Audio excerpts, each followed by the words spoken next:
मेरे प्यारे देशवासियों,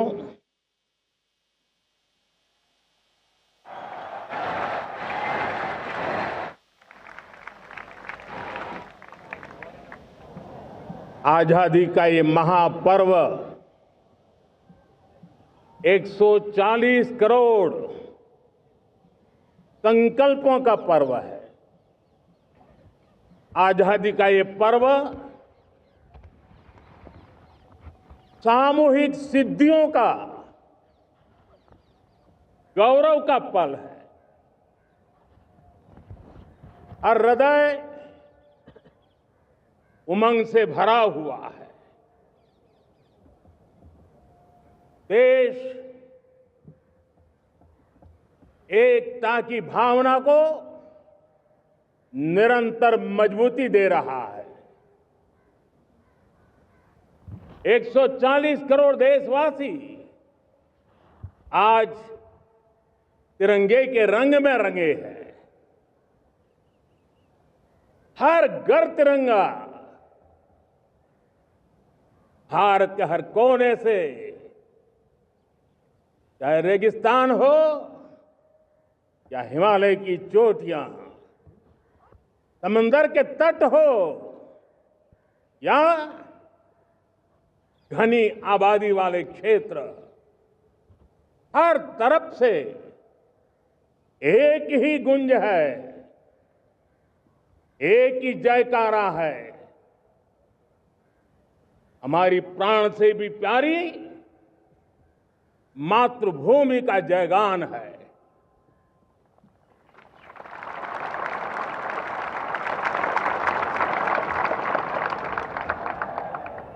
मेरे प्यारे देशवासियों, सन 47 में अनंत संभावनाओं के साथ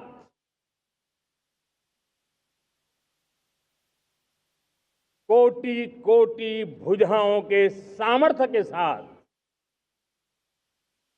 हमारा देश आजाद हुआ। देश की आकांक्षाएं उड़ाने भर रही थी, लेकिन चुनौतियां उससे भी कुछ ज्यादा थी। पूज्य बापू के सिद्धांतों पर चलते हुए संविधान सभा के सदस्यों ने एक बहुत ही महत्वपूर्ण दायित्व निभाया। भारत का संविधान गत 75 वर्ष से एक प्रकाश स्तंभ बन करके हमें मार्ग दिखाता रहा है। भारत के संविधान निर्माता अनेक विद महापुरुष डॉक्टर राजेंद्र प्रसाद, बाबा साहब आंबेडकर, पंडित नेहरू, सरदार वल्लभ भाई पटेल, डॉक्टर सर्वपल्ली राधाकृष्णन जी, इतना ही नहीं, हमारी नारी शक्ति का भी योगदान कम नहीं था। हंसा मेहता जी, दाक्षायणी, वेलायुधन जैसी विदुषियों ने भी भारत के संविधान को सशक्त करने में अपनी भूमिका निभाई थी। मैं आज लाल किले की प्राचीर से देश का मार्गदर्शन करने वाले, देश को दिशा देने वाला संविधान के निर्माताओं को आदरपूर्वक नमन करता हूं।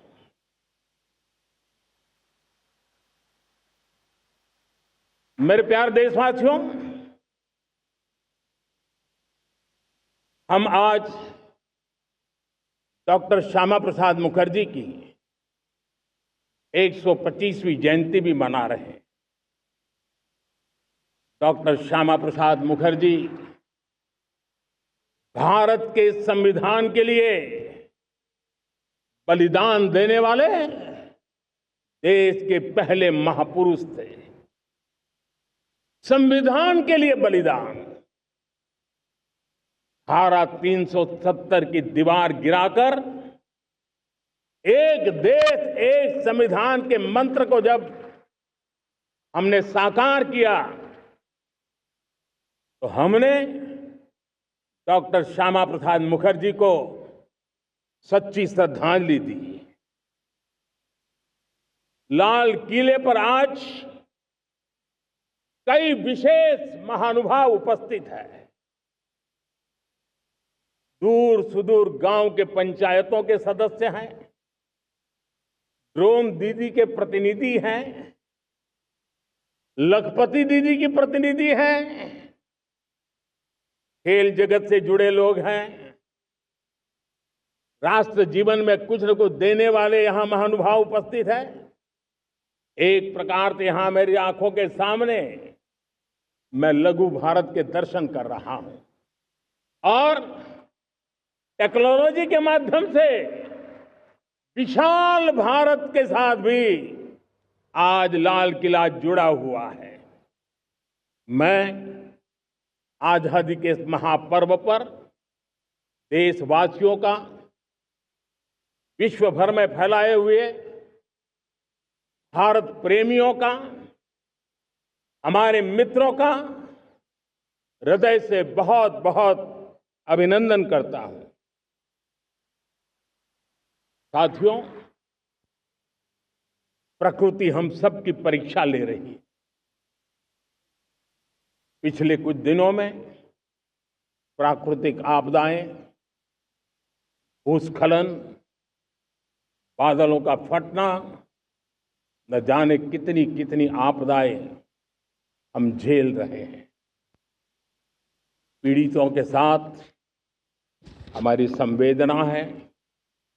राज्य सरकारें और केंद्र सरकार मिलकर के बचाव के काम, राहत के काम, पुनर्वसन के काम में पूरी शक्ति से जुटे हुए हैं। साथियों, आज 15 अगस्त का एक विशेष महत्व भी मैं देख रहा। मुझे बहुत गर्व हो रहा है कि आज मुझे लाल किले की प्राचीर से ऑपरेशन सिंदूर के वीर जाबाजों को सैल्यूट करने का अवसर मिला है।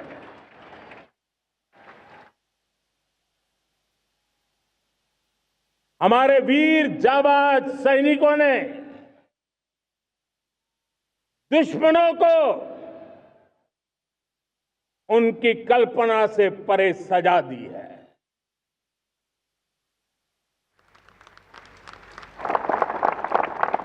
और इस अपील को पहलगाम में सीमा पार से आतंकियों ने आकर के जिस प्रकार का कत्ले आम किया, धर्म पूछ करके लोगों को मारा गया। पत्नी के सामने पति को गोलियां दी, बच्चों के सामने अपने पिता को मौत के घाट उतार दिया गया। पूरा हिंदुस्तान आक्रोश से भरा हुआ था। पूरा विश्व भी इस प्रकार से संहार से चौंक गया था। मेरे प्यारे देशवासियों, ऑपरेशन सिंदूर उसी आक्रोश की अभिव्यक्ति है।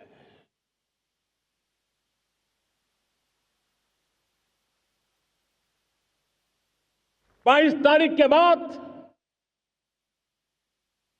हमने हमारे सेना को खुली छूट दे दी। रणनीति वो तय करे, लक्ष्य वो तय करे, समय भी वो चुने, और हमारी सेना ने वो करके दिखाया। जो कई दशकों तक कभी हुआ नहीं था। सैकड़ों किलोमीटर दुश्मन की धरती पर घुस करके आतंकी हेडक्वार्टर्स को मिट्टी में मिला दिया, आतंकी इमारतों को खंडहर बना दिया।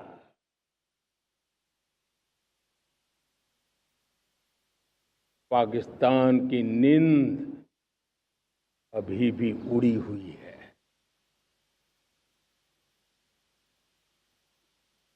पाकिस्तान में हुई तबाही इतनी बड़ी है कि रोज नए नए खुलासे हो रहे हैं, नई नई जानकारियां आ रही हैं।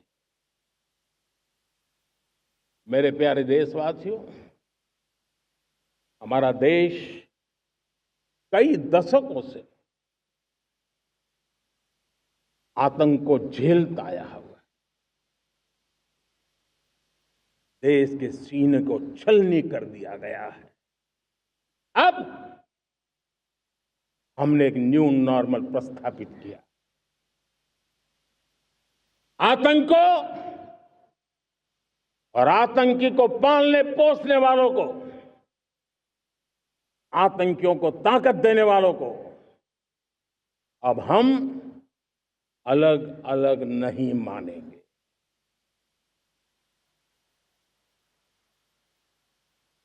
वो मानवता के समान दुश्मन है, उनके बीच कोई फर्क नहीं है। अब भारत ने तय कर लिया है कि न्यूक्लियर की धमकियों को अब हम सहने वाले नहीं हैं। न्यूक्लियर ब्लैकमेल लंबे अरसे से चलाया, अब वो ब्लैकमेल नहीं सहा जाएगा।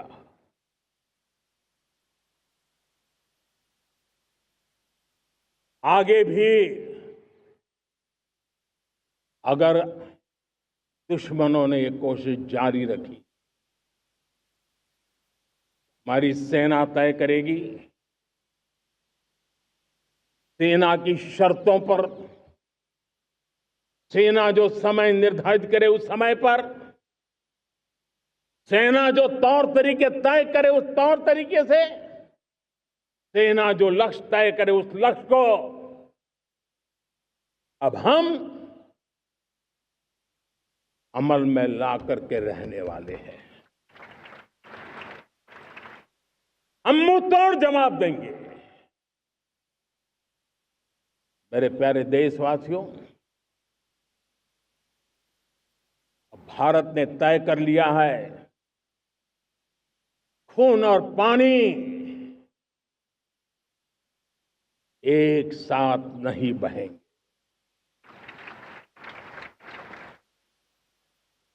अब देशवासियों को भली भांति पता चला है कि सिंधु का समझौता कितना अन्यायपूर्ण है, कितना एक तरफा है।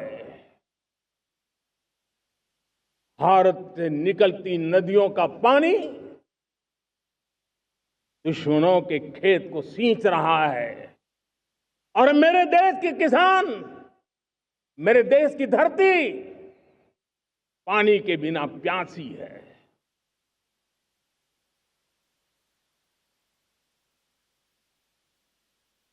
ये ऐसा समझौता था जिसने पिछले 7 दशक से मेरे देश के किसानों का अकल्पनीय नुकसान किया है।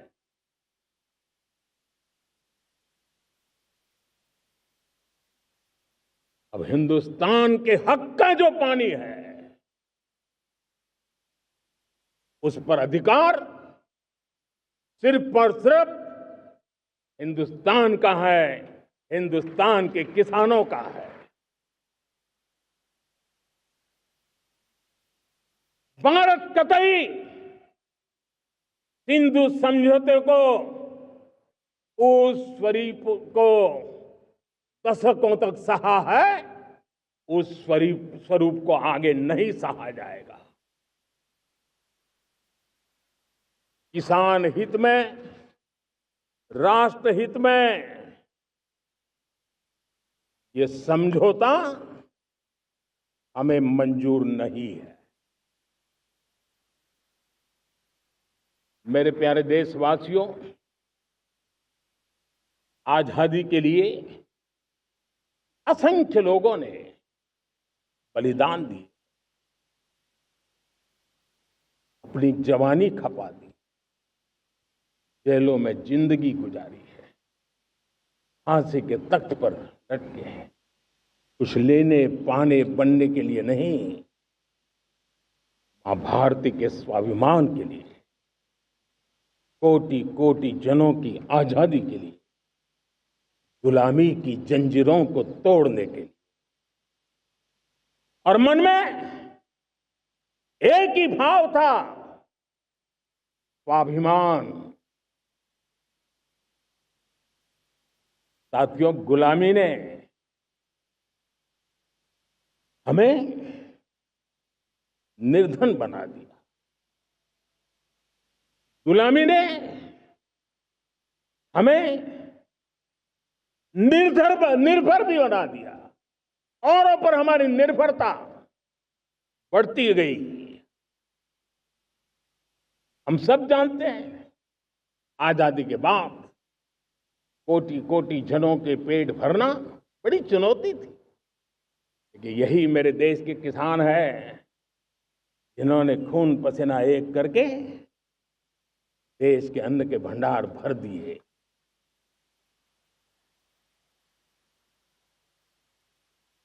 अनाज के संबंध में देश को आत्मनिर्भर बना दिया। एक राष्ट्र के लिए आत्मसम्मान की सबसे बड़ी कसौटी आज भी उसकी आत्मनिर्भरता है। और मेरे प्यारे देशवासियों, विकसित भारत का आधार भी है आत्मनिर्भर भारत।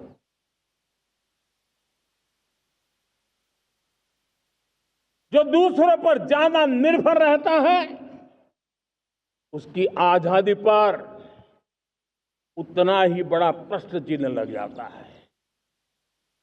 और दुर्भाग्य तो तब बन जाता है जब निर्भरता की आदत लग जाए,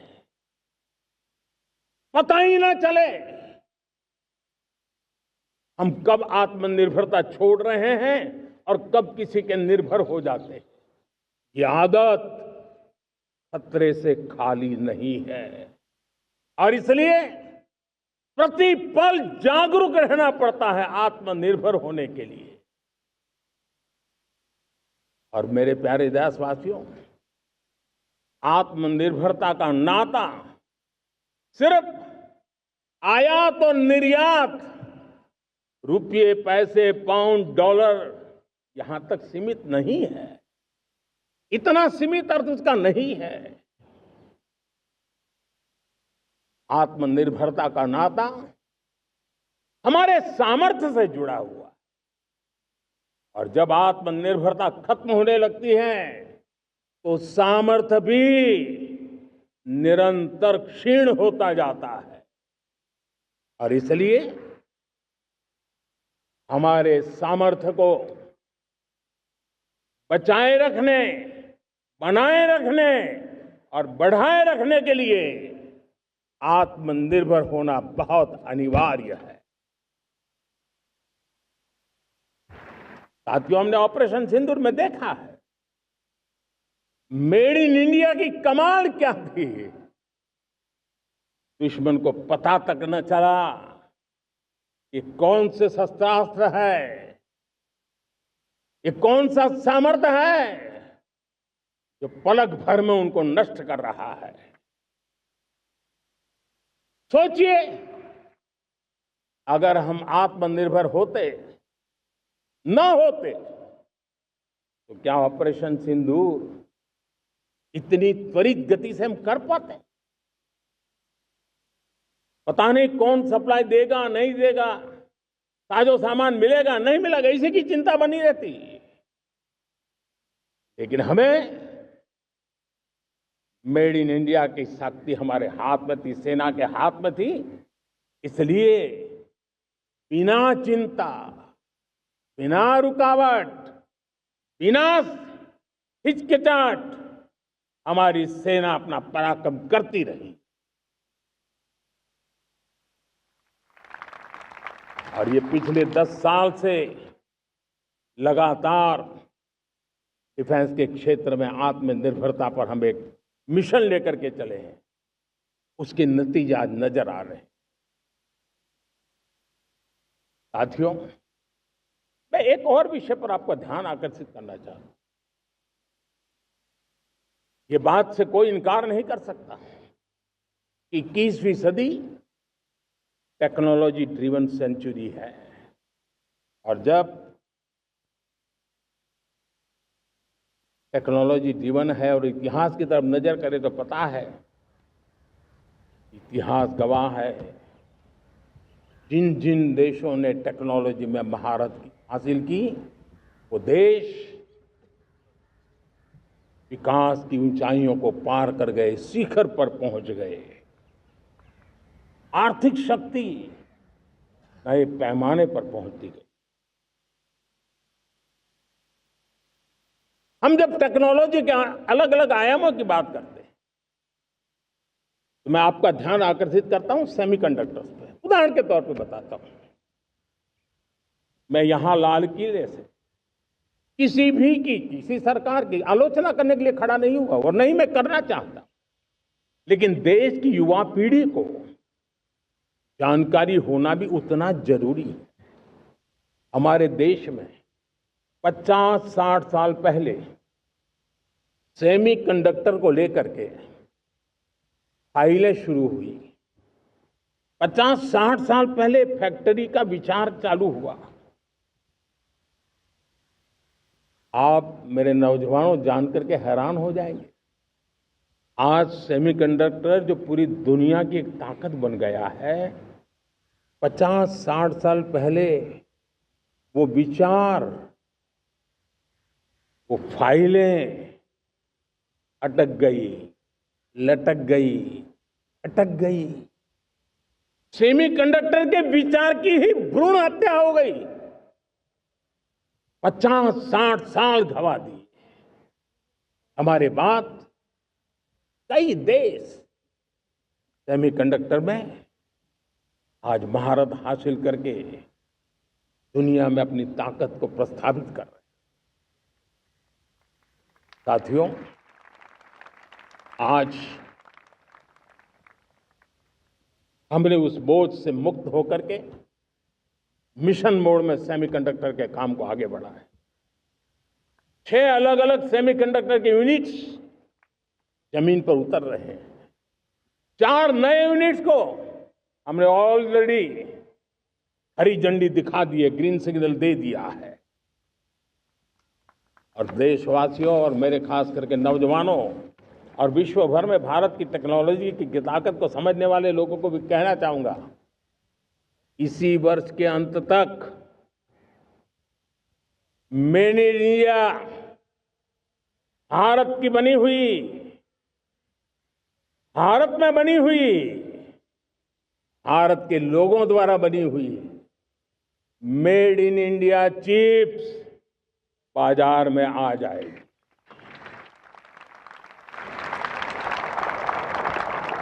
मैं दूसरा उदाहरण देना चाहता हूं। अब ऊर्जा के क्षेत्र में हम सब जानते हैं कि हम एनर्जी के लिए बहुत सारे देशों पर डिपेंडेंट है। पेट्रोल हो, डीजल हो, गैस हो, लाखों करोड़ रुपए हमें खर्च करके लाना पड़ता है। हमें इस संकट से देश को आत्मनिर्भर बनाना, ऊर्जा में आत्मनिर्भर बनाना बहुत जरूरी है।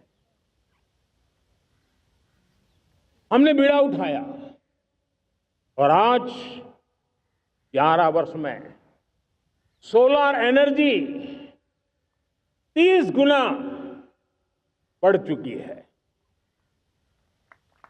हम नए नए डैम बना रहे हैं ताकि हाइड्रो का विस्तार हो और हमें क्लीन एनर्जी की उपलब्ध हो।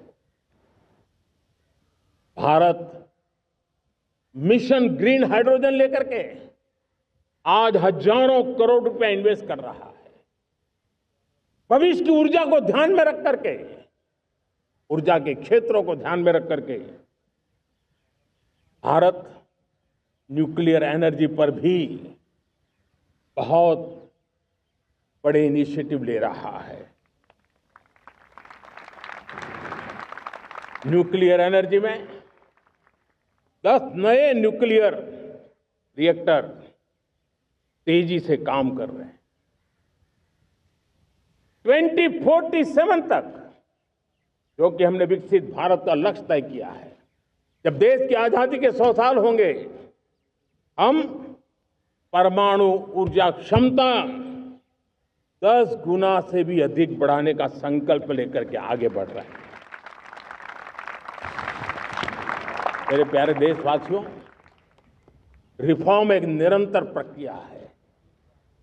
समयानुकूल परिस्थिति के अनुसार रिफॉर्म करते जाना होता है। हम न्यूक्लियर एनर्जी के क्षेत्र में बहुत बड़े रिफॉर्म लेकर के आए।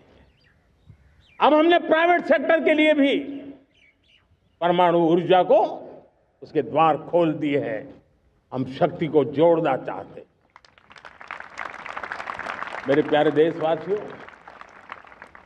दुनिया जब आज ग्लोबल वार्मिंग को लिए चिंता करती है, तब मैं विश्व को भी बताना चाहता हूं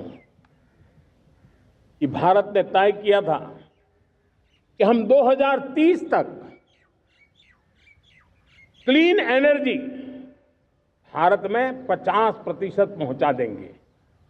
ये लक्ष्य हमारा 2030 तक था। मेरे देशवासियों का सामर्थ्य देखिए, मेरे देशवासियों की संकल्प शक्ति देखिए, मेरे देशवासियों को विकसित भारत बनाने का संकल्प को पूर्ण करने के लिए उनकी दौड़ देखिए। हमने जो लक्ष्य 2030 में तय किया था, वो 50% क्लीन एनर्जी का लक्ष्य 2025 में हमने कर लिया। 5 साल पहले हमने अचीव कर लिया, क्योंकि विश्व के प्रति भी हम उतने ही संवेदनशील हैं, प्रकृति के प्रति भी उतने ही हम जिम्मेवार लोग हैं। मेरे प्यारे देशवासियों, बजट का बहुत बड़ा हिस्सा ये पेट्रोल, डीजल, गैस, इन सब को लाने के लिए खर्च होता था। लाखों करोड़ रुपए चले जाते थे। अगर हम ऊर्जा में डिपेंडेंट न होते, तो वो धन मेरे देश के नौजवानों के भविष्य के लिए काम आता। वो धन मेरे देश के गरीबों को गरीबी के खिलाफ लड़ाई लड़ने में काम आता। वो धन मेरे देश के किसानों के कल्याण में काम आता। वो धन मेरे देश के गांव की परिस्थिति को पलटने के लिए काम आता। लेकिन हमें विदेशों को देना पड़ रहा। अब हम आत्मनिर्भर बनने की दिशा में काम कर रहे हैं। देश को विकसित बनाने के लिए हम अब समुद्र मंथन की तरफ भी जा रहे हैं। हमारे समुद्र के मंथन को आगे बढ़ाते हुए हम समुद्र के भीतर के तेल के भंडार, गैस के भंडार, उसको खोजने की दिशा में एक मिशन मोड में काम करना चाहते हैं। और इसलिए भारत ने national deep water exploration mission शुरू करने जा रहा है। ये ऊर्जा इंडिपेंडेंट बनने के लिए ये हमारी महत्वपूर्ण घोषणा है। मेरे प्यारे देशवासियों, आज पूरा विश्व क्रिटिकल मिनरल को लेकर के बहुत ही सतर्क हो गया है। उसके सामर्थ्य को लोग भली भांति समझने लगे हैं। कल तक जिस तरफ ज्यादा ध्यान नहीं था, वो आज सेंटर स्टेज पे है। हमारे लिए भी क्रिटिकल मिनरल्स में आत्मनिर्भरता बहुत अनिवार्य है। एनर्जी का सेक्टर हो, इंडस्ट्री का सेक्टर हो, रक्षा क्षेत्र हो, टेक्नोलॉजी के हर क्षेत्र हो, आज क्रिटिकल मिनरल्स की टेक्नोलॉजी के अंदर बहुत अहम भूमिका है। और इसलिए नेशनल क्रिटिकल मिशन हमने लॉन्च किया है। 1200 से अधिक स्थानों पर खोज का अभियान चल रहा है और हम क्रिटिकल मिनरल में भी आत्मनिर्भर बनने की दिशा में आगे बढ़ रहे हैं। मेरे प्यारे देशवासियों, स्पेस सेक्टर का कमाल तो हर देशवासी देख रहा, गर्व से भर जा रहा। और हमारे group captain Shubhanshu Shukla space station से लौट चुके हैं और आने वाले कुछ दिनों में वो भारत भी आ रहे हैं। हम स्पेस में भी अपने दम पर आत्मनिर्भर भारत गगनयान की तैयारी कर रहे हैं। हम अपने बलबूते पर हमारा अपना स्पेस स्टेशन बनाने की दिशा में हम काम कर रहे हैं। और पिछले दिनों स्पेस में जो रिफॉर्म किए गए, मुझे बहुत गर्व हो रहा है। मेरे देश के 300 से ज्यादा स्टार्टअप्स आप सिर्फ और सिर्फ स्पेस सेक्टर में काम कर रहे हैं और उन 300 स्टार्टअप में हजारों नौजवान पूरे सामर्थ्य के साथ जुटे हैं। ये है मेरे देश के नौजवानों की ताकत और ये है हमारे देश के नौजवानों के प्रति विश्वास। मेरे प्यारे देशवासियों, 140 करोड़ भारतवासी 2047 में जब आजादी के 100 साल होंगे, विकसित भारत के संकल्प को परिपूर्ण करने के लिए पूरी ताकत से जुटे हैं। इस संकल्प की पूर्ति के लिए भारत आज हर सेक्टर में आधुनिक इकोसिस्टम तैयार कर रहा है और आधुनिक इकोसिस्टम हर क्षेत्र में हमारे देश को आत्मनिर्भर बनाएगा।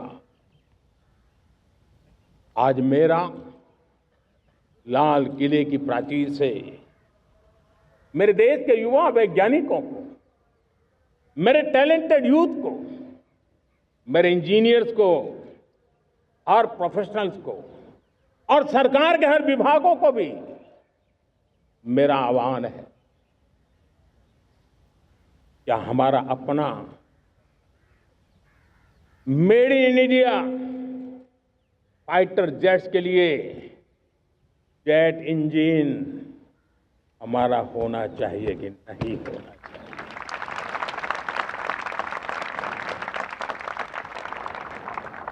हम फार्मा ऑफ द वर्ल्ड माने जाते हैं। वैक्सीन में हम नए नए विक्रम स्थापित करते हैं, लेकिन क्या समय की मांग नहीं है?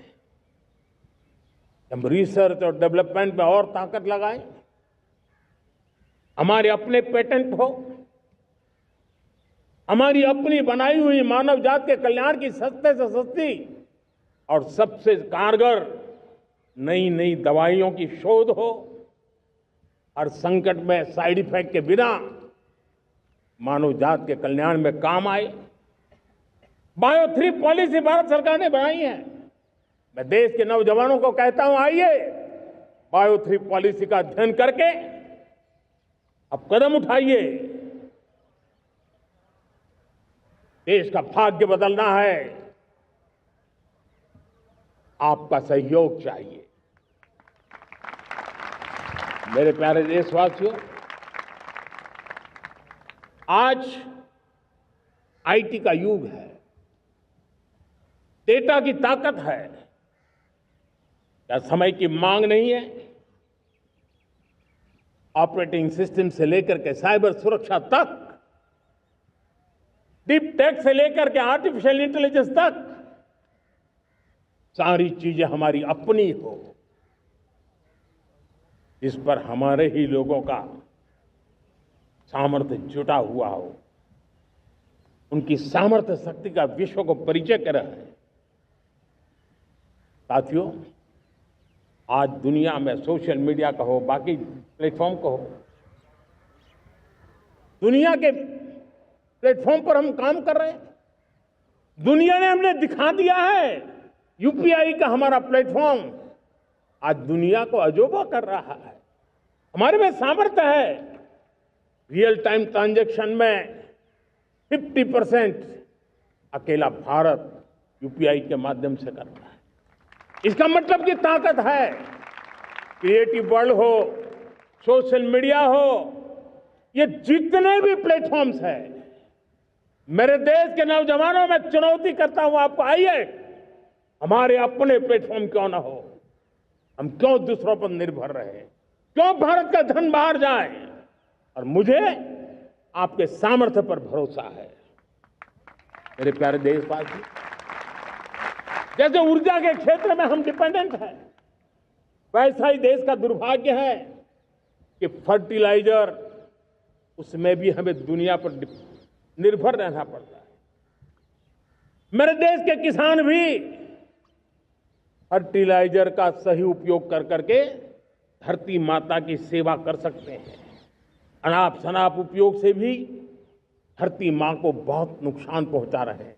लेकिन साथ साथ मैं देश के नौजवानों को कहना चाहता हूं, देश के उद्योग जगत को कहना चाहता हूं, देश के प्राइवेट सेक्टर को कहना चाहता हूं, आइए हम फर्टिलाइजर के भंडार भर दें, हम नए नए तौर तरीके खोजें और भारत की आवश्यकता के अनुसार हम अपना फर्टिलाइजर तैयार करें। हम औरों पर निर्भर न रहे। साथियों, आने वाला युग ईवी का है। अब ईवी बैटरी क्या हम नहीं बनाएंगे? हम निर्भर रहेंगे? सोलर पैनल की बात हो, इलेक्ट्रिक व्हीकल्स के लिए जिन जिन चीजों की आवश्यकताएं हैं, वो हमारी अपनी होनी चाहिए। साथियों, मैं ये इसलिए कहने की हिम्मत करता हूं, क्यों? क्योंकि मुझे देश के नौजवानों के सामर्थ्य पर भरोसा है। और भरोसा सिर्फ वो मेरे देश के नौजवान है इतने मात्र से नहीं है। कोविड के समय हम बहुत सारी चीजों पर निर्भर थे।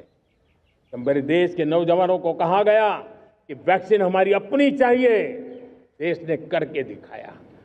कोविन प्लेटफॉर्म हमारा अपना होना चाहिए, देश ने करके दिखाया। करोड़ों करोड़ों लोगों की जिंदगी बचाने का काम हमने किया है।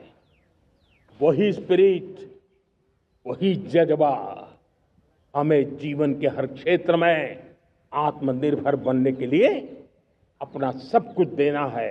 अपना जो बेस्ट है वो हमें दे करके रहना है। साथियों, पिछले 11 साल में एंटरप्रेन्योरशिप, उद्यमशीलता को बहुत बड़ी ताकत मिली।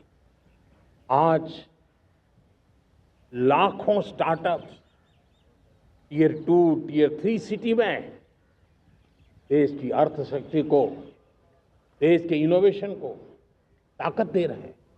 उसी प्रकार से मुद्रा योजना से हमारे देश के करोड़ों नौजवान, उसमें भी हमारी बेटियां, करोड़ों करोड़ों लोग मुद्रा से लोन लेकर के अपना खुद का कारोबार कर रहे हैं। खुद तो अपने पैरों पर खड़े हुए हैं, लेकिन औरों को भी पैरों पर खड़े रहने की ताकत देते हैं। वे भी एक प्रकार से हर व्यक्ति को आत्मनिर्भर बनाने का अवसर दे रही है।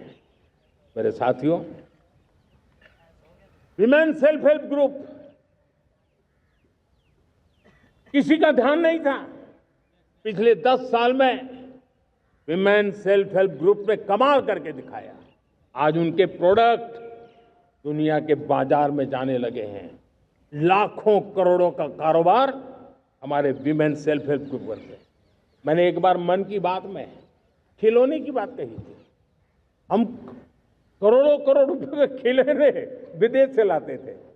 मैंने ऐसे ही मन की बात में कहा, करे मेरे देश के नौजवानों, ऐसा भी करें इन्हें क्या, किलो भी बाहर जाएंगे। और आज मैं गर्व से कहता हूं कि मेरा देश खिलौने एक्सपोर्ट करने लग गया है। यानी देश के सामर्थ्य को हर प्रकार के अवसर मिले, हर रुकावटों से मुक्ति मिले, उसको सर्वाधिक करने के लिए प्रेरित किया जाए। देश कर सकता है। मैं देश के युवाओं से कहता हूं, आइए आप इनोवेटिव आइडियाज लेकर के, आपके आइडियाज को मरने मत देना दोस्तों।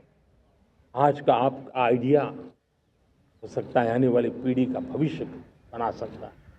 मैं आपके साथ खड़ा हूं, मैं आपके लिए काम करने के लिए तैयार हूं, आपका साथी बन के काम करना तैयार हूं। अब आइए, हिम्मत जुटाइए, इनिशिएटिव लीजिए। जो युवा मैन्युफैक्चरिंग के बारे में सोचते हैं, आइए आगे बढ़िए। सरकार के नियमों में बदलाव करना है, मुझे बताइए। अब देश रुकना नहीं चाहता है। 2047 दूर नहीं है, एक एक पल की कीमत है और हम एक भी पल गंवाना नहीं चाहते दोस्तों।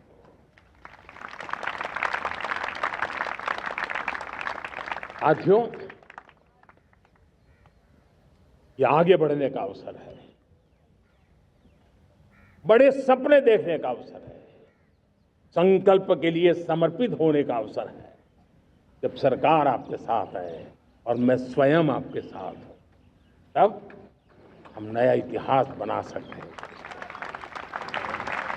साथियों, आज नेशनल मैन्युफैक्चरिंग मिशन पर बहुत तेजी से काम हो रहा है।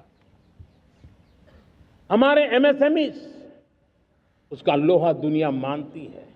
ये दुनिया में बड़ी बड़ी चीजें बनती है ना, कुछ न कुछ तो औजार हमारे देश के एमएसएमई के द्वारा जाते हैं, बड़े गर्व के साथ जाते हैं।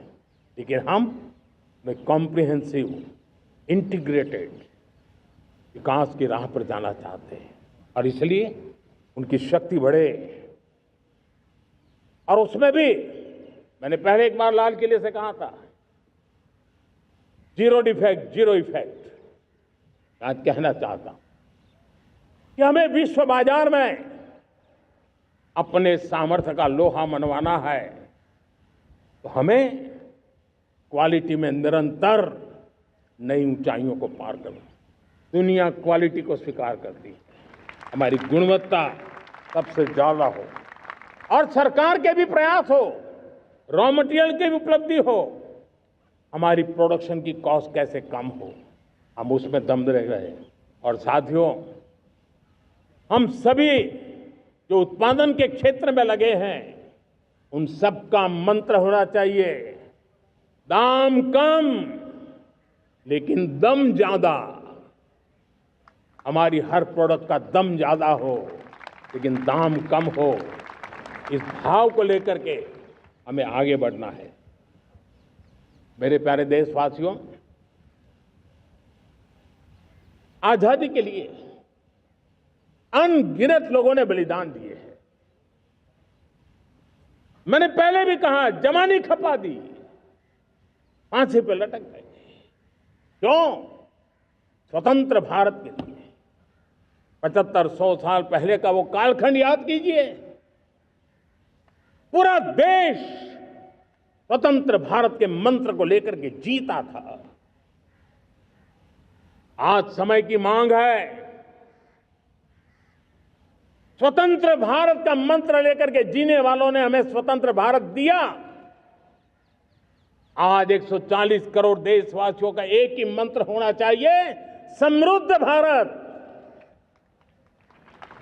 अगर कोटि कोटि लोगों के बलिदान से स्वतंत्र भारत हो सकता है, तो कोटि कोटि लोगों के संकल्प से, पुरुषार्थ से, आत्मनिर्भर बनने से वोकल फॉर लोकल की बात करने से, स्वदेशी का मंत्र को जापने से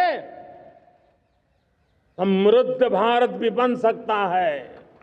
वो पीढ़ी स्वतंत्र भारत के लिए खप गई थी, ये पीढ़ी समृद्ध भारत के लिए नए कदम उठाए, यही समय की मांग है।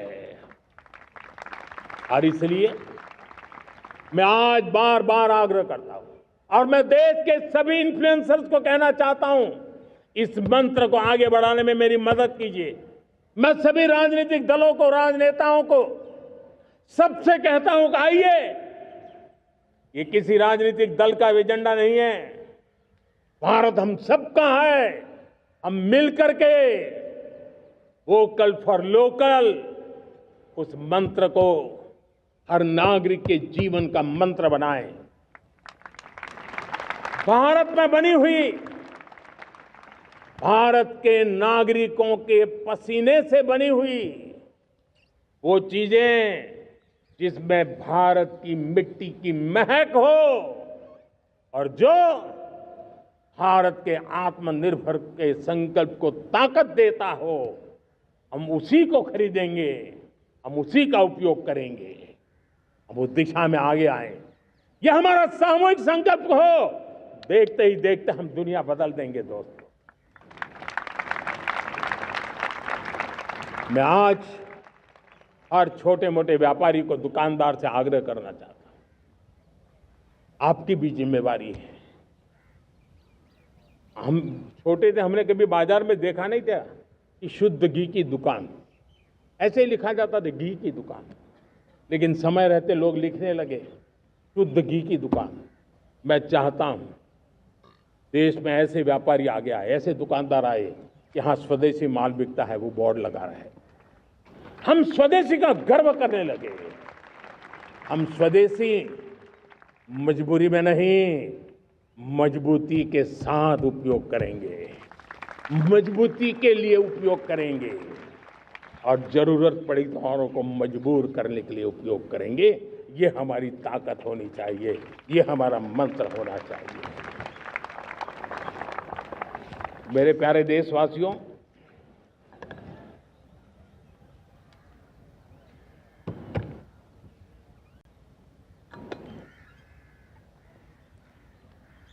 मुझे बहुत लंबे समय से सरकार में काम करने का अवसर मिला है। मैंने कई सारे उतार चढ़ाव देखे हैं, सरकारों की मुसीबतों से भी मैं परिचित हूं, व्यवस्थाओं की मर्यादाओं से भी परिचित हूं, लेकिन उसके बावजूद भी हमारी जिम्मेवारी है कि हम किसी की लकीर को छोटी करने में अपनी ताकत बर्बाद न करें। मैं बड़े अनुभव से कहता हूं, किसी दूसरे की लकीर छोटी करने के लिए अपनी ऊर्जा हमें नहीं खपानी है।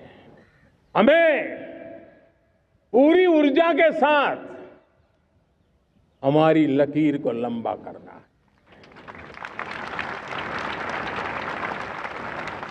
हम अगर अपनी लकीर लंबी करते हैं तो दुनिया भी हमारा लोहा मानेगी। आज जब वैश्विक परिस्थितियों में आर्थिक स्वार्थ दिनों दिन बढ़ रहा है, तब समय की मांग है कि हम उन संकटों के रोते बैठने की जरूरत नहीं है, हिम्मत के साथ हम अपनी लकीर को लंबी करें। और मैं 25 साल के शासन के अनुभव से कह सकता हूं, अगर ये रास्ता हमने चुन लिया, हर किसी ने चुन लिया, तो फिर कोई स्वार्थ हमें अपनी चंगुल में नहीं फंसा सकता है। मेरे प्यारे देशवासियों, बीता दशक रिफॉर्म, परफॉर्म, ट्रांसफॉर्म कर रहा है, लेकिन अब हमें और नई ताकत से जुड़ना है। पिछले दिनों हमने कई रिफॉर्म्स किए, एफडीआई हो, इंश्योरेंस कंपनी की बात हो, विश्व की यूनिवर्सिटीज को भारत के अंदर स्थान देने की बात हो, कई रिफॉर्म्स किए हैं। 40,000 से ज्यादा अनावश्यक कंप्लायंसेस को हमने खत्म किया है। इतना ही नहीं, 1500 से अधिक पुराने कानून जो बाबा आदम के जमाने के थे, उन सबको हमने खत्म कर दिया है। हमने दर्जनों कानूनों को सरल करने के लिए संसद में जाकर के जनता के हितों को सर्वोपरि रख करके बदलाव किए हैं। इस बार भी हो हल्ला के बीच लोगों तक बात पहुंची नहीं होगी, लेकिन एक बहुत बड़ा रिफॉर्म इनकम टैक्स एक्ट में हुआ है। करीब 280 से ज्यादा धाराएं हमने समाप्त करने का निर्णय किया है। और साथियों, सिर्फ आर्थिक मोर्चे पर ही रिफॉर्म नहीं, हमने नागरिक के जीवन को भी आसान बनाने के लिए रिफॉर्म किए।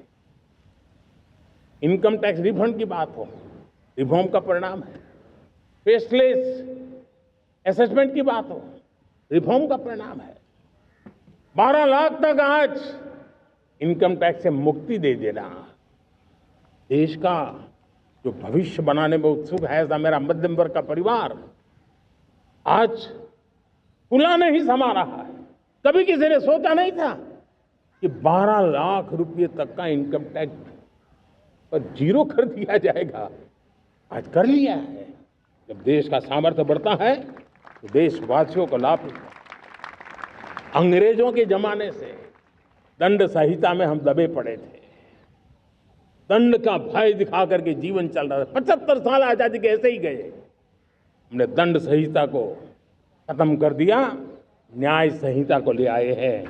न्याय संहिता में भारत के नागरिक के प्रति विश्वास का भाव है, भारत के नागरिक के अंदर अपनेपन का भाव है, संवेदनशीलताओं से भरा हुआ है।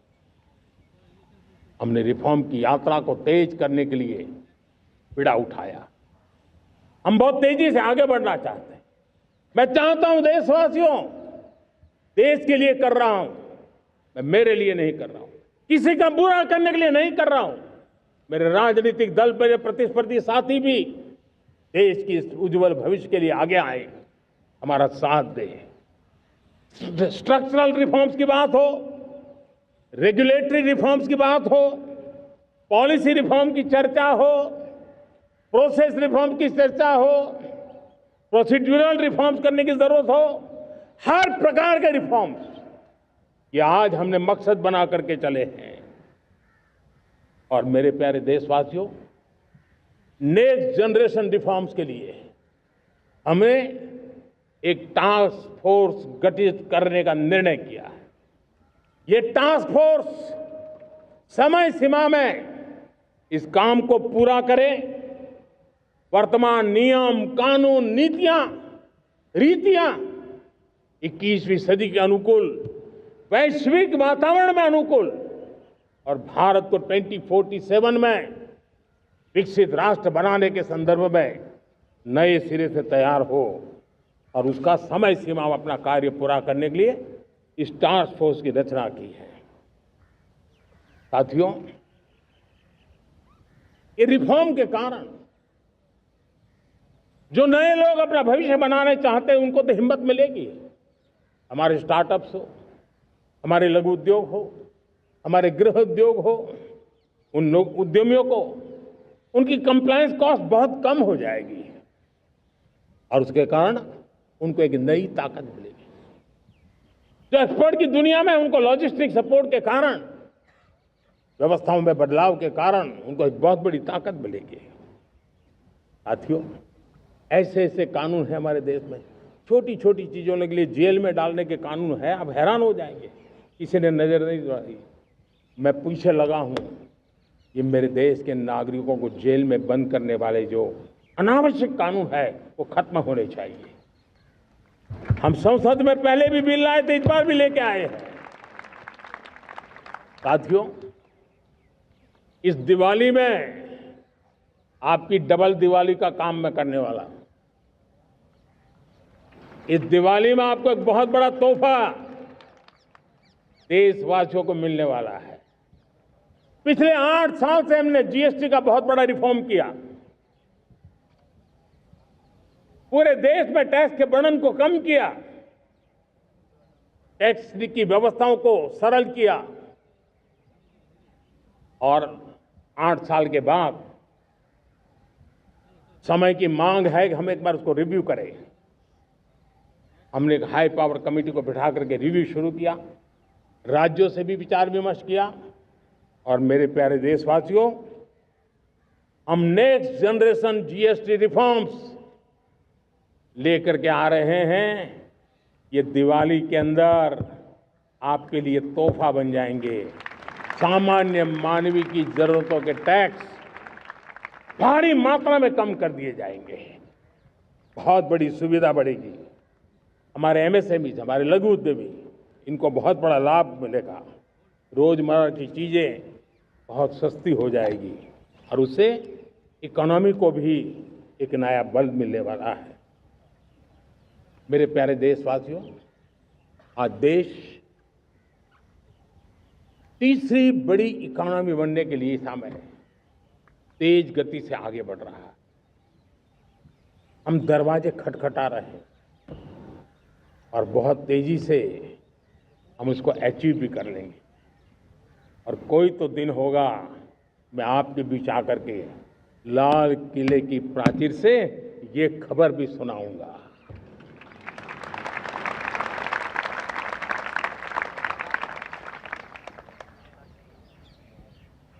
आज भारत की अर्थव्यवस्था और आर्थिक स्थिति को लेकर पूरी दुनिया आश्वस्त है।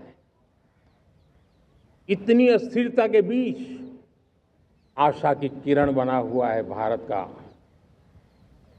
फाइनेंशियल डिसिप्लिन, भारत की फाइनेंस की ऊर्जा। संकट के घेरे में जब अर्थव्यवस्था पड़ी हुई है, तब भारत ही उसे बाहर निकलेगा, ये भरोसा दुनिया में पनपा है। आज इन्फ्लेशन कंट्रोल में है, फॉरेन एक्सचेंज रिजर्व हमारे बहुत मजबूत है, हमारे मैक्रो इकोनॉमिक इंडिकेटर्स बहुत मजबूत है। ग्लोबल रेटिंग एजेंसी भी लगातार भारत की सराहना करती हैं, भारत की अर्थव्यवस्था पर ज़्यादा से ज़्यादा विश्वास व्यक्त कर रही है। ये बढ़ती हुई अर्थव्यवस्था का लाभ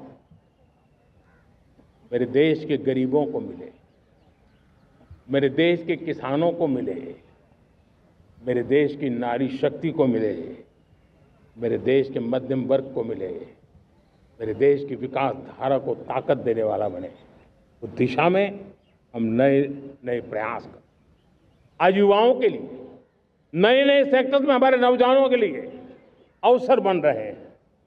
स्किल डेवलपमेंट, स्वरोजगार, बड़ी बड़ी कंपनियों में इंटर्नशिप, इस पर एक बहुत बड़े स्तर पर अभियान चल रहा है। और इसलिए देश के नौजवानों, आज मैं आपके लिए भी एक खुश खबर लेकर के आया। मेरे देश के नौजवानों के लिए आया। आज 15 अगस्त है। आज 15 अगस्त के ही दिन मेरे देश के युवाओं के लिए 1 लाख करोड़ रुपए की योजना हम चालू कर रहे हैं, लागू कर रहे हैं।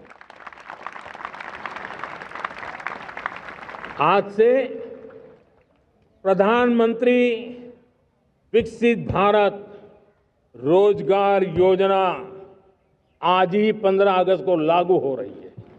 ये आपके लिए बहुत खुशखबरी है। इस योजना के तहत निजी क्षेत्र में पहली नौकरी पाने वाले नौजवान को, बेटे बेटी को 15,000 रुपया सरकार की तरफ से दिए जाएंगे।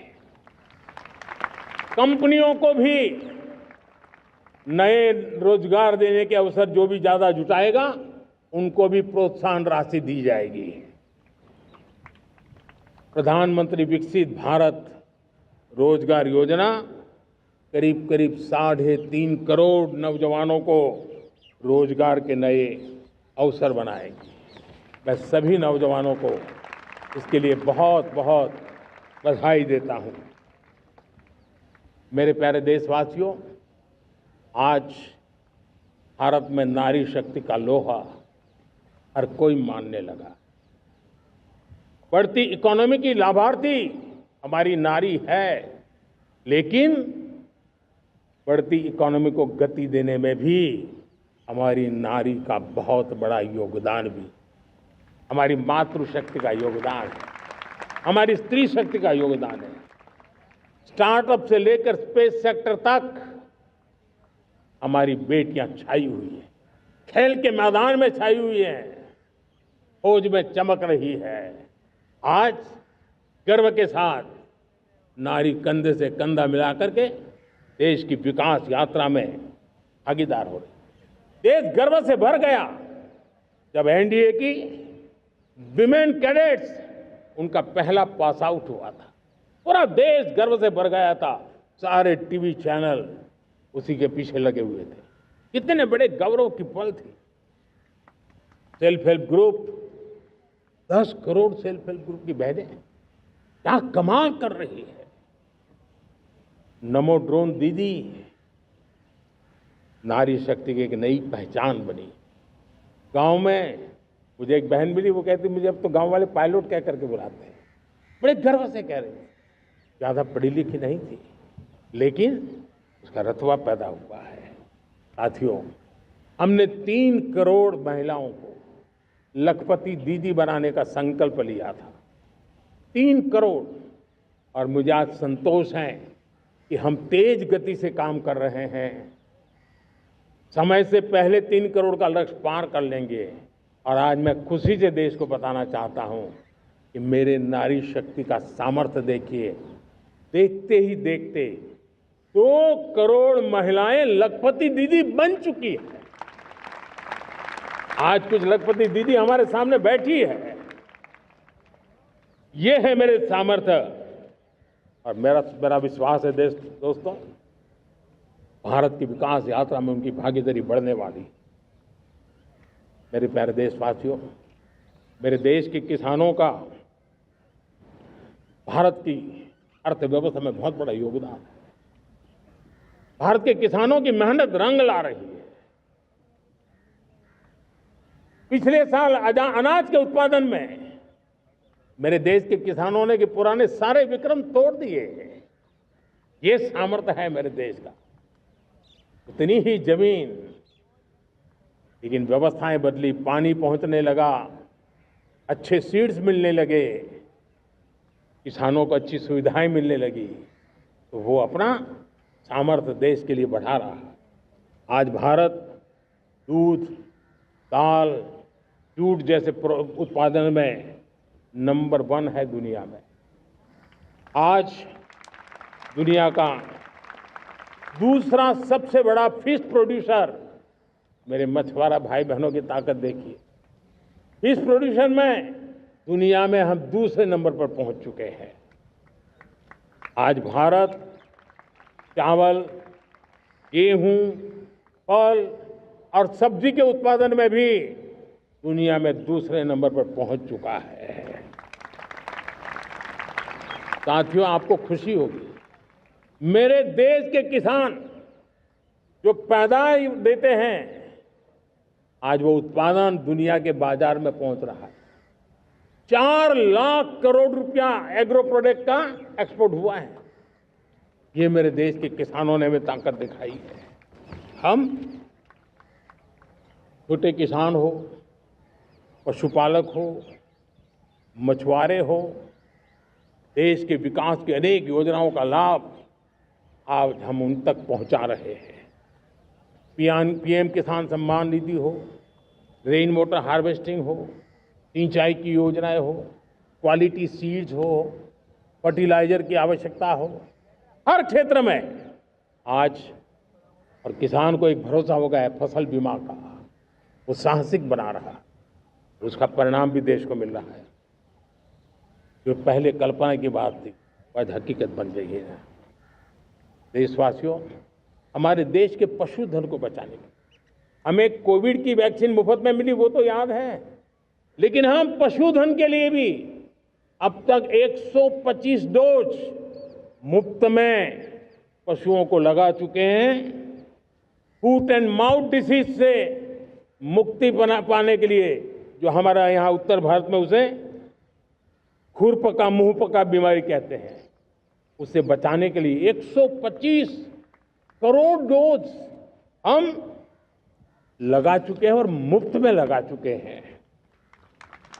हम खेती के मामले में देश के वो जिले जहां के किसान औरों से पीछे रह गए, किसी न किसी कारण से 100 जिले ऐसे हैं जहां अपेक्षाकृत कम खेती है, और इसलिए हमने 100 जिले आइडेंटिफाई किए हैं पूरे देश में से, और वहां के किसानों को एम्पावर करना, किसानों को शक्ति देना, किसानों को मदद करने का एक अभियान चलाया है।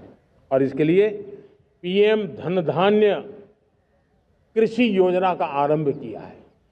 पीएम धन धान्य कृषि योजना वो देश के 100 जिले जहां थोड़ी सी भी मदद कर देंगे तो वहां का किसान भी भारत के अन्य किसानों की बराबरी कर देगा। मेरे प्यारे देशवासियों, भारत के किसान, भारत के पशुपालक, भारत के मछुआरे, ये हमारी सबसे बड़ी प्राथमिकता है। भारत के किसान, भारत के मछुआरे, भारत के पशुपालक, उनसे जुड़ी किसी भी अहितकारी नीति के आगे मोदी दीवार बन के खड़ा है।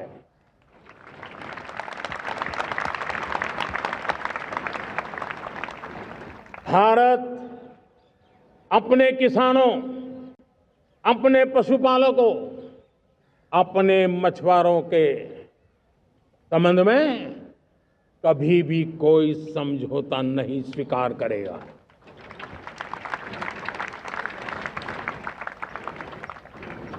प्यारे देशवासियों, गरीबी क्या होती है मुझे किताबों में पढ़ना नहीं पड़ा है, मैं जानता,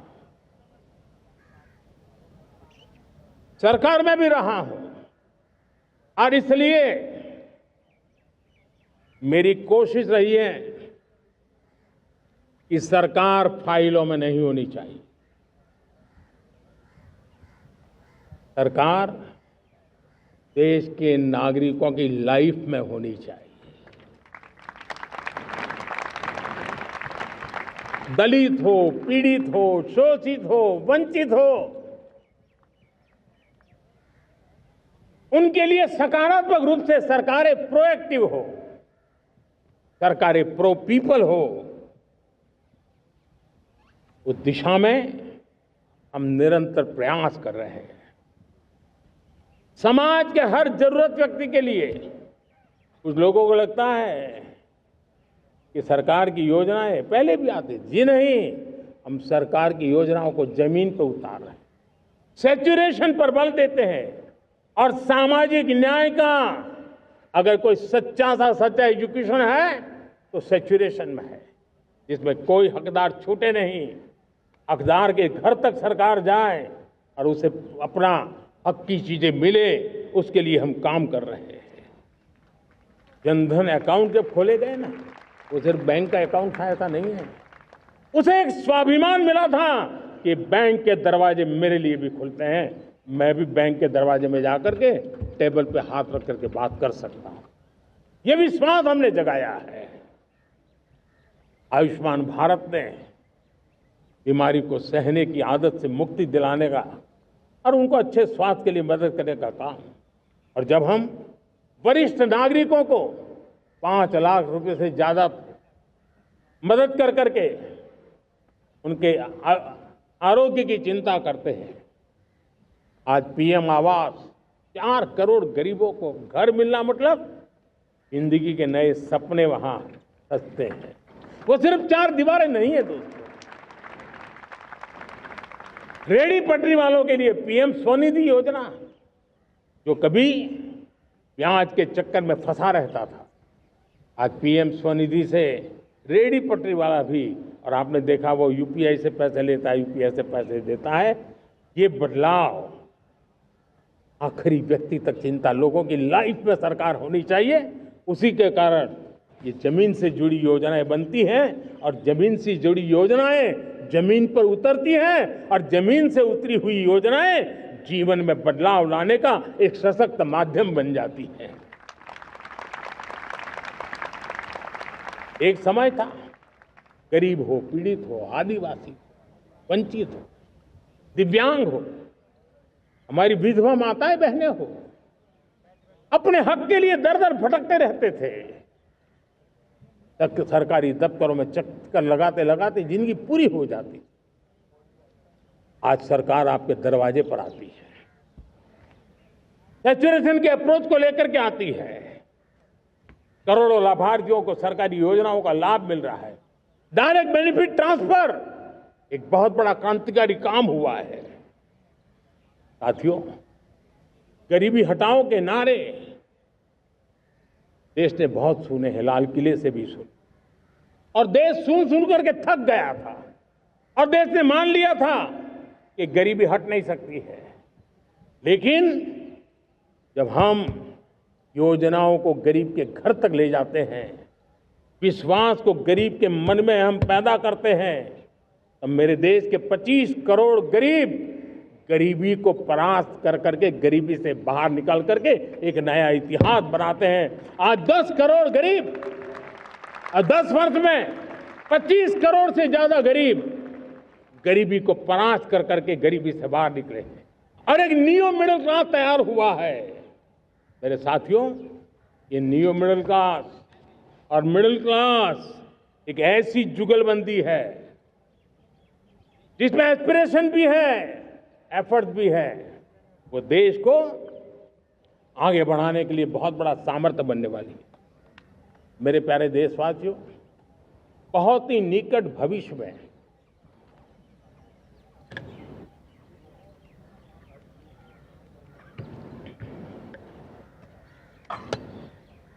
मेरे प्यारे देशवासियों, बहुत ही निकट भविष्य में महान समाज सुधारक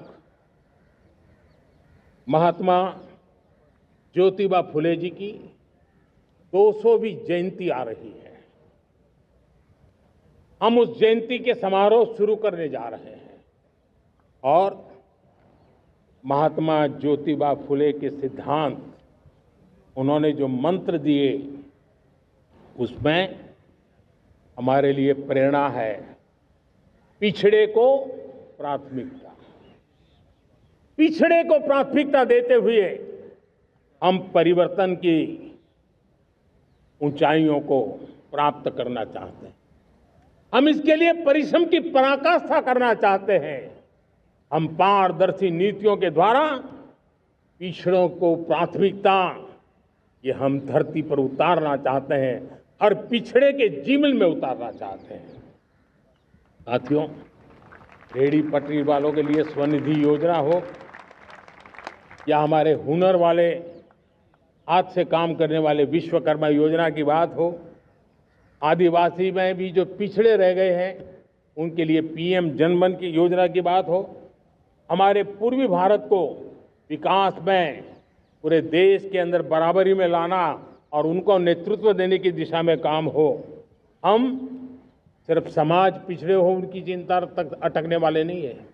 जो क्षेत्र पिछड़े हैं उनको भी हम प्राथमिकता देना चाहते हैं। जो जिले पिछड़े रहे हैं हम उनको प्राथमिकता देना चाहते हैं।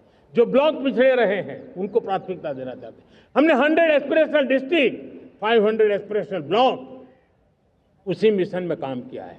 हमने पूर्वी भारत के विकास के लिए हजारों करोड़ रुपए के इंफ्रास्ट्रक्चर के प्रोजेक्ट को बल दिया है। हमने पूर्वी भारत के जीवन को बदल करके देश की विकास यात्रा में भागीदार बनने का। मेरे प्यारे देशवासियों, जीवन हर क्षेत्र में विकास होना चाहिए। विकास के लिए खेल का भी महत्व होता है। और मुझे खुशी है कि एक जमाना था जहाँ बच्चे खेल में अगर समय लगाते तो माँ बाप ज़्यादा पसंद नहीं करते थे। आज एकदम से उलट गया है। अगर बच्चे खेलकूद में आगे आते हैं, रुचि लेते हैं, तो माँ बाप गर्व से भर जाते हैं। मैं इसे एक शुभ संकेत मानता हूँ। मेरे देश के परिवार के अंदर खेल को प्रोत्साहन का वातावरण मैं देखता हूँ, मेरा मन गर्व से भर जाता है। मैं इसे देश के भविष्य के लिए बहुत शुभ संकेत मानता हूँ। और साथियों, इस खेल को बढ़ावा देने के लिए हमने नेशनल स्पोर्ट्स पॉलिसी कई दशकों के बाद हम देश में खेलो भारत नीति को लेकर के आए हैं, ताकि एक खेल जगत का सर्वांगीण विकास का प्रयास हो। स्कूल से लेकर के ओलंपिक तक हम एक पूरा इकोसिस्टम डेवलप करना चाहते हैं, चाहे कोचिंग की व्यवस्था हो, फिटनेस की बात हो, खेल के मैदान हो, खेल की व्यवस्थाएं हो, खेल के लिए आवश्यक साधन हो, लघु उद्योगों को भी खेल के साधन बनाने में मदद करने की बात हो। यानी एक प्रकार से पूरा इकोसिस्टम हम दूर दराज के बच्चों तक पहुंचाना चाहते हैं। लेकिन साथियों, जब मैं फिटनेस की बात करता हूं, जब मैं खेलकूद की बात करता हूं, तब मैं एक चिंता भी आपके सामने रखना चाहता हूं। हमारे देश के हर परिवार को चिंता करनी चाहिए। मोटापा हमारे देश के लिए बहुत बड़ा संकट बनता जा रहा है। आने वाले वर्षों में लोग, जो पंडित लोग हैं वो कहते हैं, जो जानकार लोग कहते हैं, हर तीसरे व्यक्ति में एक व्यक्ति मोटापे का शिकार होगा। हमें मोटापे से बचना है, ओबेसिटी से बचना है। और इसलिए मैंने बाकी सब करना पड़ेगा, लेकिन एक छोटा सा सुझाव दिया था कि परिवार तय करे कि जब खाने का तेल घर में आएगा 10% कम ही आएगा और 10% कम ही उपयोग करेंगे, और हम ओबेसिटी के खिलाफ लड़ाई को जीतने की दिशा में हम अपना योगदान देंगे।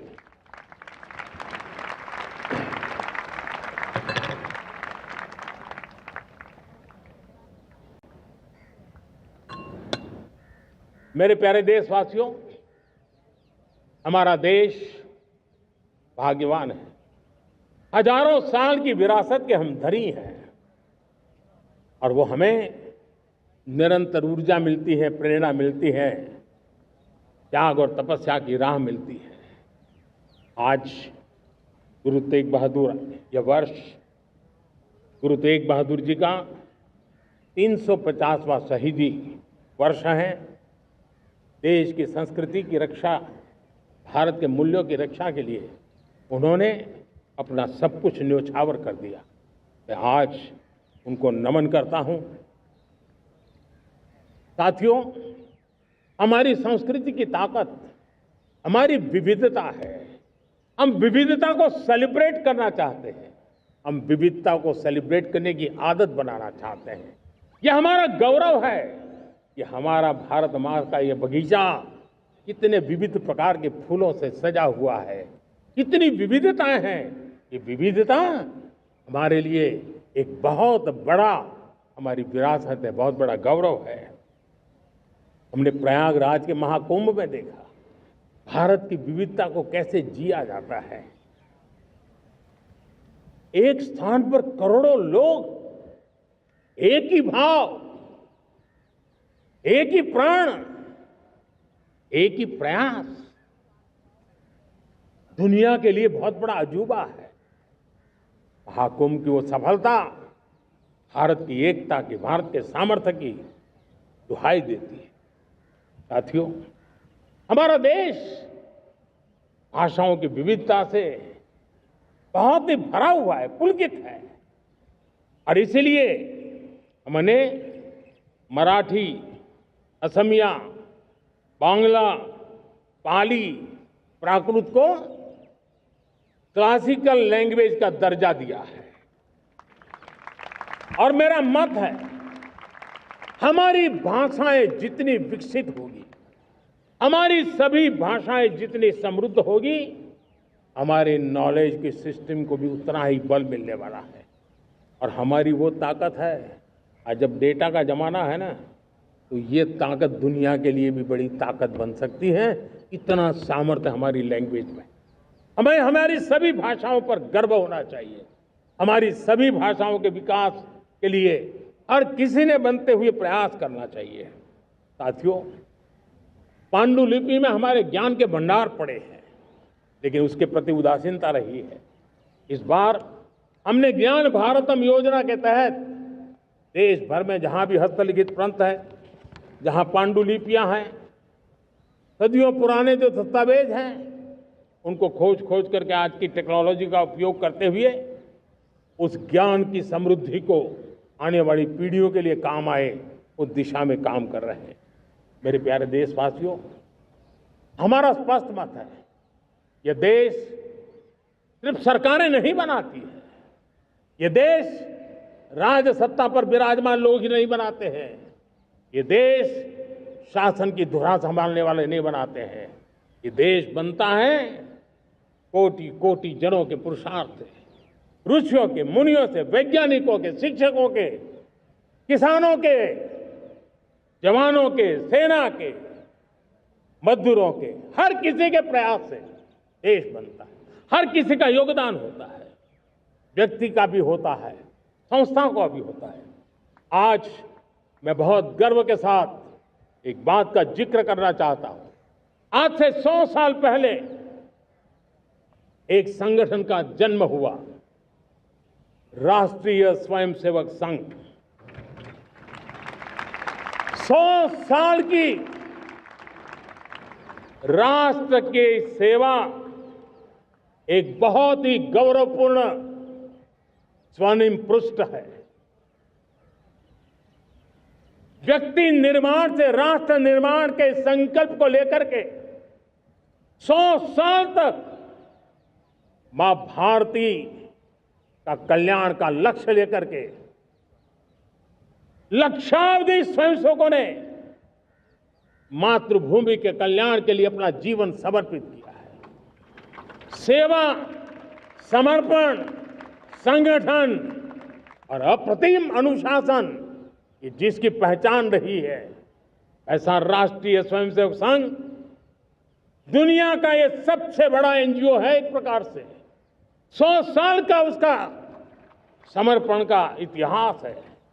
आज लाल किले की प्राचीर से 100 साल की इस राष्ट्र सेवा की यात्रा में योगदान करने वाले सभी स्वयंसेवकों को आदरपूर्वक स्मरण करता हूं और देश गर्व करता है राष्ट्रीय स्वयंसेवक संघ की इस 100 साल की भव्य समर्पित यात्रा को, और हमें प्रेरणा देता रहेगा। मेरे प्यारे देशवासियों, हम समृद्धि की ओर जा रहे हैं, लेकिन समृद्धि का रास्ता सुरक्षा से गुजरता है। पिछले 11 वर्षों में राष्ट्र सुरक्षा, राष्ट्र रक्षा, राष्ट्र के नागरिकों की रक्षा, इन सभी मोर्चों पर हमने पूरे समर्पण भाव से काम किया है। हम बदलाव लाने में सफल हुए हैं। यह देश जानता है कि हमारे देश का बहुत बड़ा जनजातीय क्षेत्र नक्सलवाद की चपेट में, माओवाद की चपेट में पिछले कई दशकों से लहूलुहान हो चुका था। सबसे ज्यादा नुकसान मेरे आदिवासी परिवारों को हुआ। आदिवासी माताओं बहनों ने अपने सपने के होनहार बच्चों को खो दिया।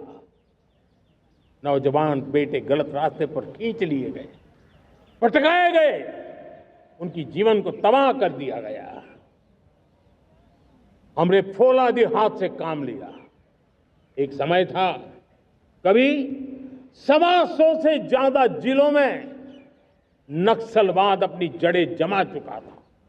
माओवाद की चंगुल में हमारे जनजातीय क्षेत्र, हमारे जनजातीय नौजवान फंसे हुए थे और आज 125 जिलों में से कम होते होते हम 20 पर ले आए हैं। उन जनजातीय समाज की सबसे बड़ी हमने सेवा की है। और आप देखिए, एक जमाना था जब बस्तर को याद करते ही माओवाद, नक्सलवाद, बम बंदूक की आवाज सुनाई देती थी। उसी बस्तर में माओवाद नक्सल से मुक्त होने के बाद जब बस्तर के नौजवान ओलंपिक करते हैं, हजारों नौजवान भारत माता की जय बोल करके खेल के मैदान में उतरते हैं, पूरा वातावरण उत्साह से भर जाता है। ये बदलाव देश देख रहा है। जो क्षेत्र कभी रेड कॉरिडोर के रूप में जाने जाते थे, वो आज विकास के ग्रीन कॉरिडोर बन रहे हैं। साथियों, हमारे लिए गर्व की बात है, भारत के नक्शे में जिन क्षेत्रों को लहूलुहान कर दिया गया था, लाल रंग से रंग दिया गया था, हमने वहां संविधान, कानून और विकास का तिरंगा फहरा दिया है। मेरे प्यारे देशवासियों, ये भगवान बिरसा मुंडा की 150वीं जयंती का अवसर है। तब इन जनजातीय क्षेत्रों को नक्सल से मुक्त कर करके, मेरे जनजातीय परिवार के नौजवानों की जिंदगी बचा करके हमने भगवान बिरसा मुंडा को एक सच्ची श्रद्धांजलि दी है।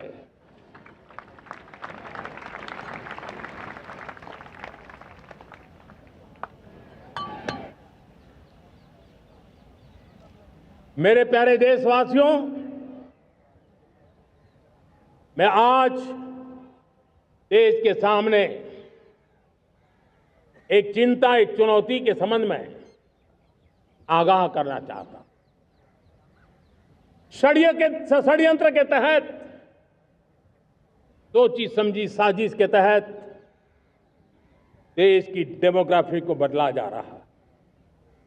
एक नए संकट के बीज बोए जा रहे हैं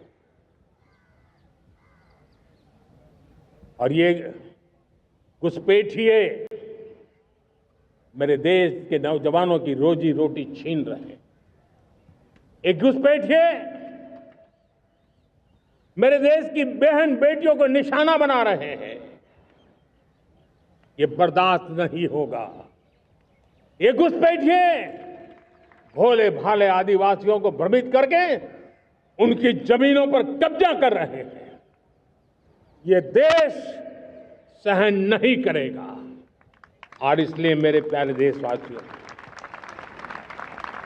जब डेमोग्राफी परिवर्तन होता है, सीमावर्ती क्षेत्रों में डेमोग्राफी में परिवर्तन होता है, तब राष्ट्रीय सुरक्षा के लिए संकट पैदा होता है।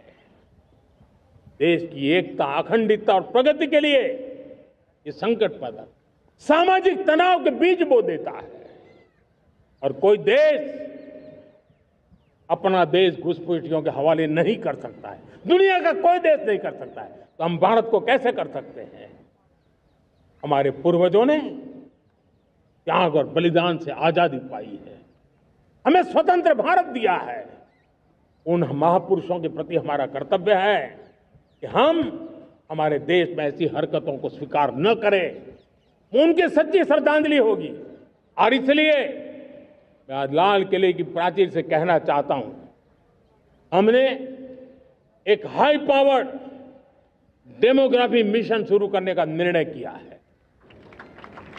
ये मिशन, इस मिशन के द्वारा ये जो भीषण संकट नजर आ रहा है, भारत पे मंडरा रहा है जो संकट है, उसको निपटाने के लिए तय समय में सुविचारित, सुनिश्चित रूप से अपने कार्य को करेगा।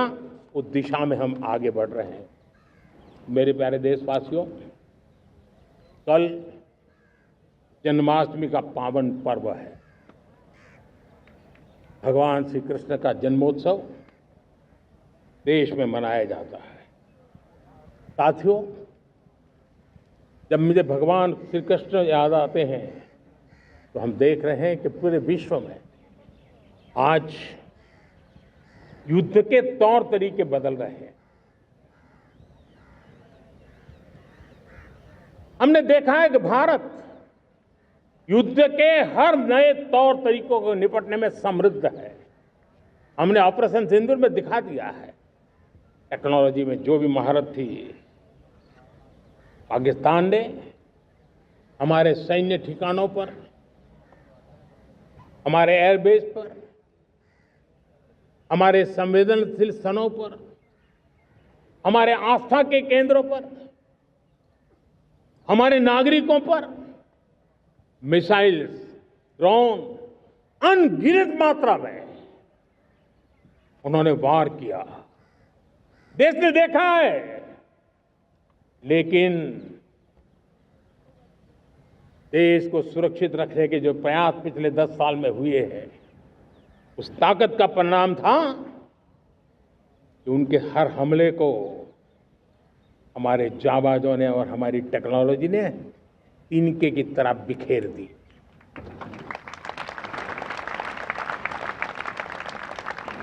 रत्ती भर नुकसान नहीं कर पाए। और इसलिए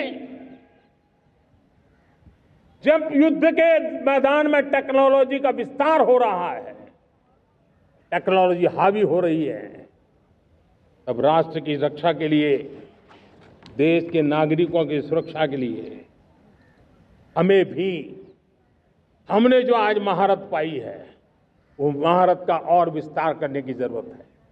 हमने आज जो महारत पाई है उसको लगातार अपग्रेड करते रहने की आवश्यकता है। और इसलिए साथियों, मैंने एक संकल्प लिया है, मुझे आपके आशीर्वाद चाहिए, कोटि कोटि देशवासियों के आशीर्वाद चाहिए, क्योंकि समृद्धि कितनी ही क्यों न हो, अगर सुरक्षा के प्रति उदासीनता बरतते हैं तो समृद्धि भी किसी काम की नहीं रहती। और इसलिए सुरक्षा का महत्व बहुत बड़ा है।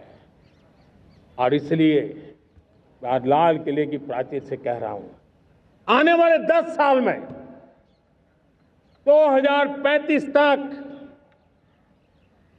राष्ट्र के सभी महत्वपूर्ण स्थलों, जिनमें सामरिक के साथ साथ सिविलियन क्षेत्र भी शामिल है,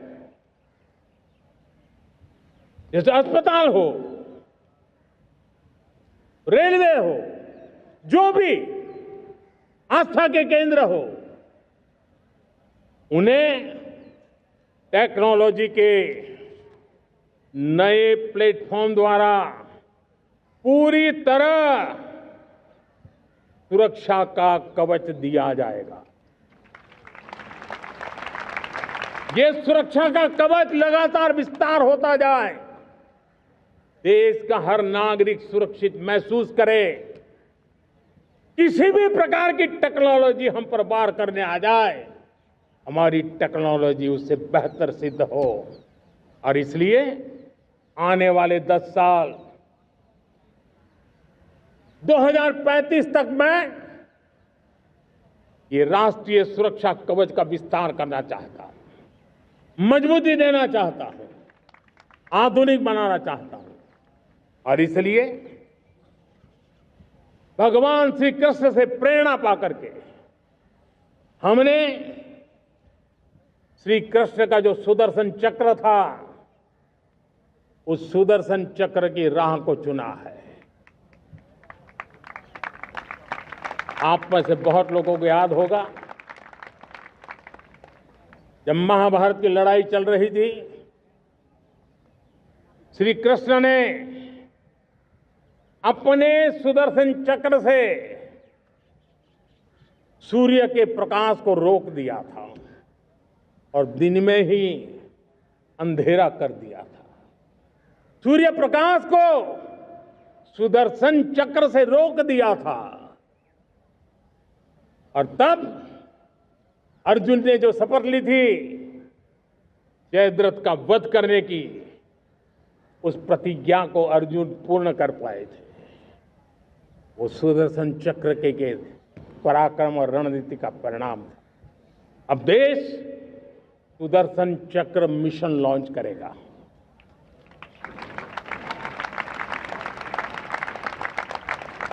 ये मिशन सुदर्शन चक्र एक पावरफुल वेपन सिस्टम दुश्मन के हमले को न्यूट्रलाइज तो करेगा ही करेगा, लेकिन कई गुना ज्यादा दुश्मन पर हिट बैक करेगा।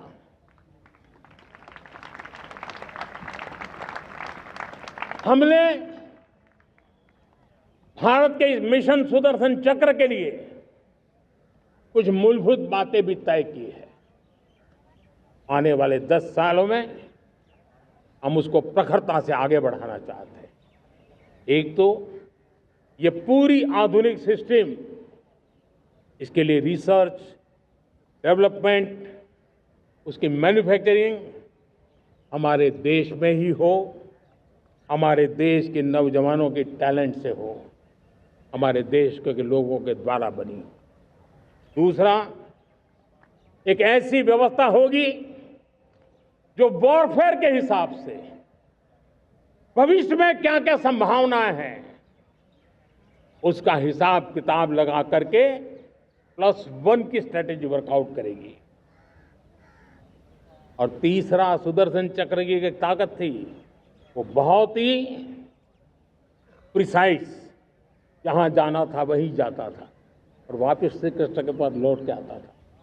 हम इस सुदर्शन चक्र के द्वारा भी टारगेटेड प्रिसाइज एक्शन के लिए भी व्यवस्था को विकसित करने की दिशा में आगे बढ़ेंगे।